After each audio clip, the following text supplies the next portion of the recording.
এইটো বটুমা বুলি কোৱা হয়। এই বটুমাটো এনেকৈ গাছত লতা জাতীয় গাছত লাগি থাকে আৰু আমি এইটো চেলাই কিনে ইয়াৰ চাটনি বনাব পাৰোঁ। আৰু মই চাটনি কেনেকৈ বনাওঁ আপোনালোকক দেখি আছোঁ, চাই থাকক। যদিহে বটুমাটো চেলতে এনেকুৱা ৰঙা ৰঙা হ'লে তেনেহ'লে আপোনালোকে মই দেখি দিছোঁ এইটো ইনকে চেলাই কিনে দি দিব নলিবা, ইয়াৰ ইমান টেষ্ট নাহে, বাট এইটো যদি চেলাই দিয়ে ভাল লাগিব খাই। মোৰ যোগাৰ প্ৰায় হৈ গ'ল। এই বটুমা, এই মই দিছোঁ পালেং আৰু ধনিয়া, আৰু এইখিনিও মই এড কৰিম।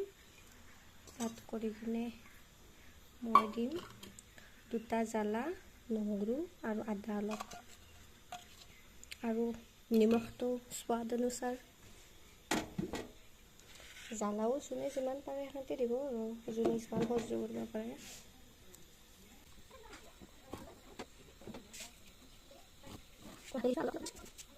এইখিনি মই এতিয়া মিক্সিত মাৰি ল'ম।